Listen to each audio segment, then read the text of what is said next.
오늘 무조건 나가야 돼. 이 안에서는 완전히 봄이 이미 왔어.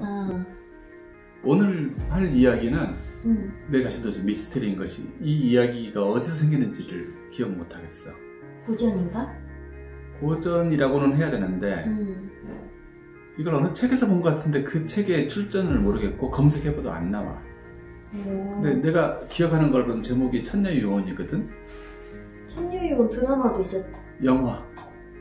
예전에 그 중국의 왕조연 나오는 그 유명한 영화지. 그 히트쳤고 막 2도 나오고 그랬었는데 그 내용은 아니야. 그래서 참 이게 검색이 안 나온다는 것은 꼭 그런 느낌이 들어. 그래서 다시 한번 그 망각의 블랙홀에서 쫙 끄집어내보고 싶은 생각이 들었어. 그럴 만한 거리가 있고, 이 이야기는 그러니까 어느 옛날 시골에 어느 촌에 촌녀가 살고 있었어.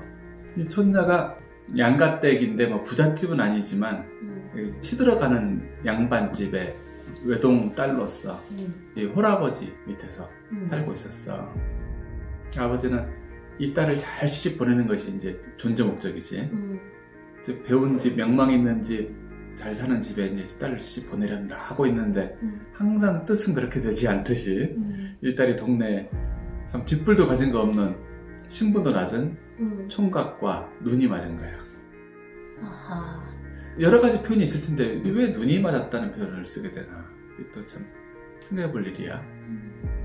눈 속에는 그 사람의 내면으로 들어가는 입구가 있다. 그 안에 혼의 빛이 느껴지는, 야, 눈 돌리지 마, 눈만 보면 다 알아, 뭐 이런 거 있잖아. 그걸 감출 수 없는 무엇이 있다는 것이지. 그래서 감추고 싶을 때 눈을 못 맞춰요. 자꾸 고개를 돌려. 그래서 눈이 맞기 전에는 그 사람의 겉만 보여. 그 사람이 가진 뭐 외모, 재산, 직위, 학벌, 눈 속으로 쑥 들어가 버린 순간 다른 게 보여. 훨씬 광대한, 그 전에 레파토리는 아무것도 아닐 것 같은 광대한 풍경과 압도적인 스케일의 세상이 보인단 말이지. 그래서 그걸 한번 본 순간 빠져든다는 거지. 나는 이미 그에게 빠져들었고 그도 나에게 빠져들게 하려면 서로 눈을 맞추는 거야. 내 안에 또 그 세계가 있어라고. 그래서 그 세계에서 만나는 것이고 그건 다른 세계야. 하긴 정말 서로 마음이 있지 않으면 눈을 그렇게 쳐다보는 시간이 없지 않나, 거의? 그렇지. 마음에 안 들면 그 사람 눈이 오는 순간 딱 돌리지. 그치. 그렇게 눈 마주치는 건 쉬운 게 아니고. 자, 눈이 맞았어. 그래가지고 소문이 나버렸어. 아버지가 그 소식을 들었으니 가슴이 막 그냥 무너지는 것 같은 거야. 모든 부모들은 딸을 금수저한테 보내고 싶은 그런 마음들이 대부분 있어. 고생시키고 싶지 않은 흙수저한테 보내고 싶지 않은 거야. 자기네들이 다 겪어온 그 고생스러운 시절을 물려주고 싶진 않은 거야. 그 바탕 위에서 좀 시작할 수 있으면 얼마나 쉽고 빠르다는 것을 이제 알고 있다라고 생각하는 거지. 그래가지고 딸한테 몇 번 말렸지만 딸은 아버지 말을 들으려고 하지 않지. 뭐 지금 눈에 뵈는 게 없지. 그래가지고 자꾸 만나는 거야. 그래서 어느 날 아빠가 이제 비상수단을 썼어. 그 남자를 찾아간 거야. 이복의 총각. 아유, 어떻게 오셨습니까? 막 어쩔 줄 모르고 막 방을 치웠다가 안절부절 떨다가 내 딸하고 소문 내가 다 듣고 있는데 내 인생에 단 하나 남은 소원이라면 얘를 잘 씹어내는 거 보고 죽는 거라네. 죽은 얘 애미도 그랬었고. 근데 지금 자네하고 사귄단 말을 들으니 참 하늘이 무너지는 것 같으네.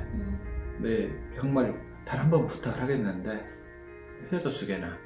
내 딸의 행복을 위해서 정말 그걸 원한다면은. 자네는 아주 젊으니까 많은 기회가 있을 거네.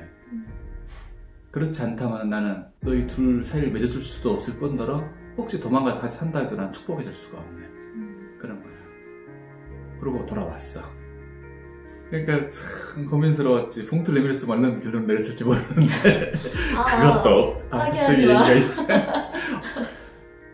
고민하다가 딸의 행복을 위해서라는 말이 자꾸 걸리는 거야. 맞아, 그렇지. 제가 가진 게 없는 게 너무 분명하고 땅 갈고 막 그 품팔이 하고 해야 되는 게 뻔하니까 괴로운 거야. 그래서 한 마리 살 수가 없었어. 떠나자. 나 혼자 떠나자. 그러고 아무 말도 남기지 않고 그냥 떠난 거야. 근데 그 다음날 이 처녀가 난리가 났겠지. 온 동네 미친듯이 찾고 다니는데 없는 거야. 그리고 마침내 그 소문을 들었어. 너희 아버지가 왔다 가셨고, 그리고 그 다음날 다시는 올 수 없는 곳을 떠난다고 가더라. 이 말 들은 거지. 그러니까 막 엄청난 슬픔과 분노가 동시에 찾아온 거야. 그래서 집에 들어가자마자 한마디 말도 없이 그냥 입을 뒤집어 쓰고 누워버렸어. 불러도 대답 없고 밥을 줘도 안 먹고 일어나지도 않고 그냥 난 이대로 그냥 누워서 죽을래 라는 거야. 이건 아버지에 대한 복수이기도 하고 살맛이 사라졌기 때문이기도 하고 그런 식으로 아버지의 걱정을 끌어안은 채로 그냥 배배 말라서 미이라처럼 변해가기 시작했어. 한 6개월을 근데 죽지도 않는 거야. 그대로 죽으려고 그랬는데 어쩌다 입술만 죽여. 그냥 자다가 일어나서 물만 이렇게 조금 마시고 또 누워버리고. 그래서 6개월이 지나고 계절이 바뀌고 어느 봄이 왔어. 창호지에 이렇게 햇살이 봄 햇살이 쫙 보이는 순간에 눈을 반짝 뜬 거야. 내가 지금 뭐 하고 있는 거지? 이 생각이 들었어. 이렇게 내가 버티고 있는 게 우리 아버지한테는 얼마나 큰 고통일까?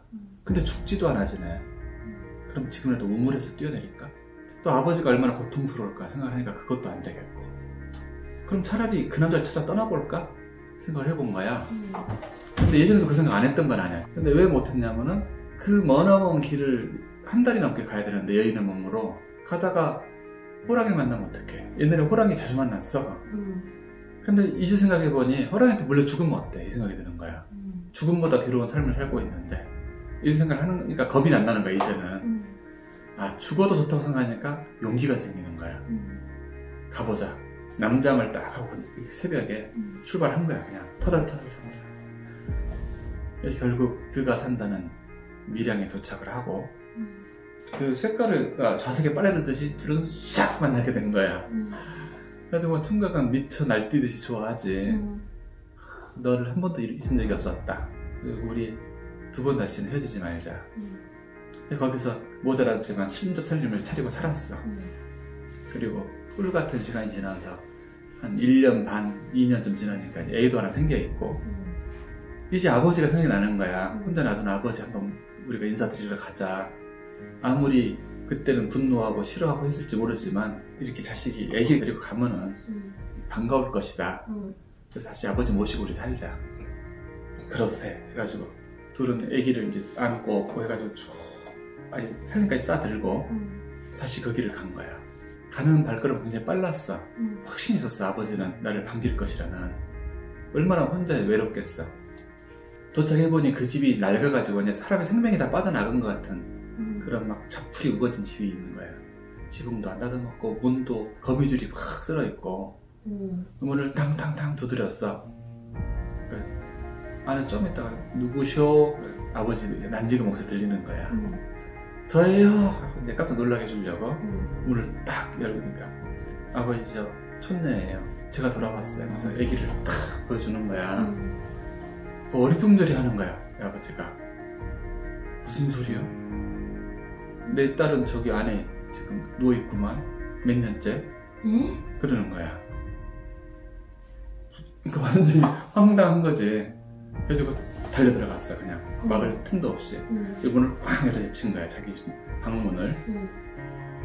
놀랍게도 거기에 촌녀가 지금까지도 거의 더 미이려가 돼가지고 숨만 새금 붙어가지고 누워있는 거야. 이것이 이야기의 끝이거든? 안돼. 뭐야? 이 황당함. 이게 도대체 어떻게 된 것인가? 그 아버지 눈에도 이 아이를 안고 온 그 촌녀가 보였어? 보였지. 보였는데 얘는 건강을 회복하고 포동포동해진 그 모습의 촌녀고 애의 엄마가 이제 막 돼 있는, 이쪽은 미이라가 돼가는 자기 딸 촌녀고. 이거 어떻게 된 거지? 이 촌녀 유혼이라는 제목이, 유혼은 뭐냐면 혼을 남겨두었다는 뜻이야. 이것은 하나의 상징적인 이야기인데 우리 삶 속에서도 우리가 오래 머물던 곳에서는 우리 혼이 남아있다는 말이 있어. 거기서 살고 있다는 거야. 그 정보가 이어지고 있다는 거지. 워낙 간절히 바랬기 때문에 그 안에 어느 일부가 일어나가지고 자기 원하는 쪽을 향해서 하나는 갖고 하나는 두려워서 가지 못하고 이랬던 것인가. 그러면 간 것이 영혼인가 누워있는 게 영혼인가 사실에 의거한 우리 상상을 하게 되는데 이야기는 이야기인 만큼 사실이냐 아니냐가 중요한 것이 아닐 수도 있어.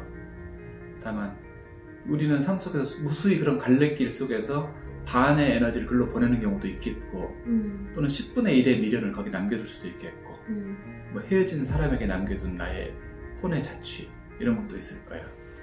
살다 온 동네, 그 옛날의 과거 그것이 좋은 일만이 아니고 흉측한 일, 나쁜 일, 정말 잊고 싶은 일 속에도 나는 남아있다는 거지. 그런 나들을 수없이 펼쳐져 있는 크고 작은 나들을 언젠가 만날 날이 있을 거라는 생각도 해보게 돼. 그 정도 간절함이라면은 꼭 불가능한 일도 아닐 거라는 생각이 들긴 한다. 그럴 수도 있지. 남아있는 것은 그러면 넉나간 상태의 껍데기일 수도 있어, 그지? 오늘의 촌녀 유언은 이걸로써 마치기로 하자.